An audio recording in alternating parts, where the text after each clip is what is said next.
खुलुमबाय गोजोन फुंबिलि बयनिसिमबो नोंथांमोनखौ आंनि चेनेलाव गासैखौबो बरायनाय बावहरग्रोनाय थाबाय आसा खालामो नोंथांमोना खौरांखौ नायनानै मोजां मोनगोन।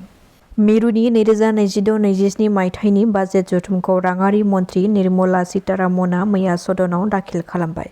मख'नो गोनांदि निर्मला सीतारामना फारियै 9थि खेबनि थाखाय मिरुनि बाजेट दाखिल खालामनानै जारिमिन सोरजिदों।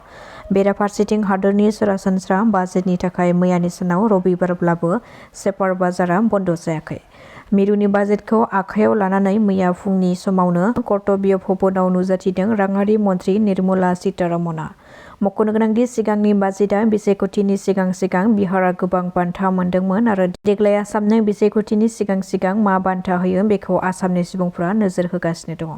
नलबारि जिल्ला बर' थुनलाइ आफादनि गायसनगिरि आफादगिरि कनक बसुमतारिया मैयानि सानाव रुंसारि जाबाय।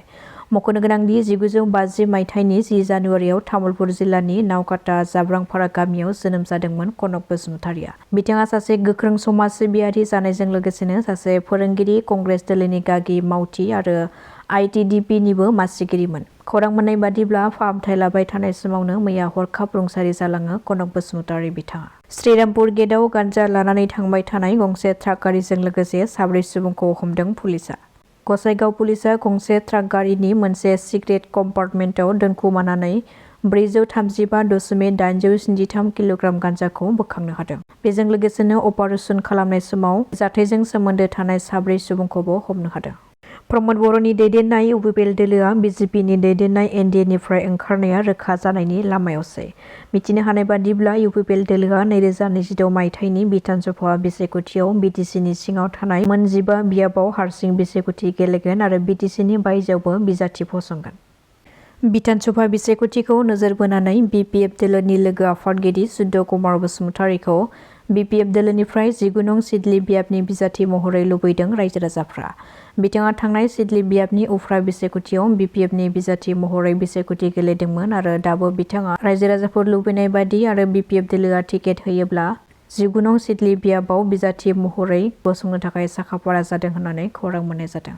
बेनि अनगायैबो बारग' BPF दोलोनि MLA महेश्वर बर'आ गोदानै दाजानाय 45 नं भेरगाव बिधान सभा बियाबाव BPF दोलोनिफ्राय बिजाथि मोनोब्ला बिथाङाबो बिसायख'थि गेलेनो थियारि जादों होननानै मिथिनो मोनबावनाय जादों। दिनै जोबथा सान आरो गिबियावनो आङो 112 जि बोसोरारि जथुमा BBCनि आं बेनि बयनिसिमबो गाहाम अनसायनाय जासिदों आरो आफा इसोरनाव आं आरज गाबदों जाहाथे आफा इसोरा जों बयखौबो बोर सारस्रियो।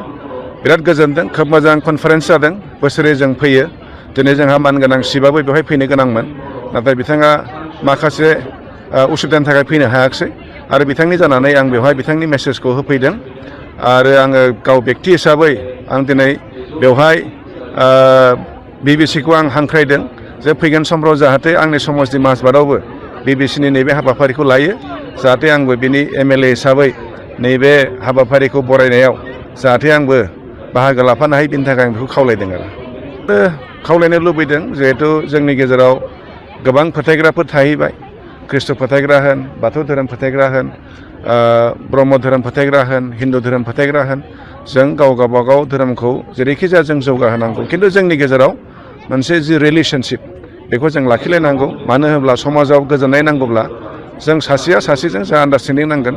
ओंखायनो आं दैदेनगिरिखौ खावलायदों जाहाथे जोंनि गेजेराव मोनसे करिलेसन मोजां थालायो आरो जोङो मोजाङै जोंनि गेजेराव अनलायनानै बयबो जाहाथे मोजां परिबेस सृष्टि खालामनानै जों बे ओनसोलखौ आलो गोजोनै लाखिनानै जौगानायनि खामानियाव जाहाथे जों दावखोलांनो हायो।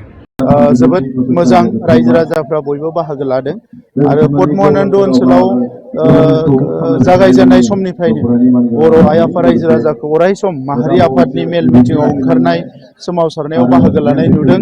बे ओनसोलाव माखासे मुंख्लंफोरबो दङ।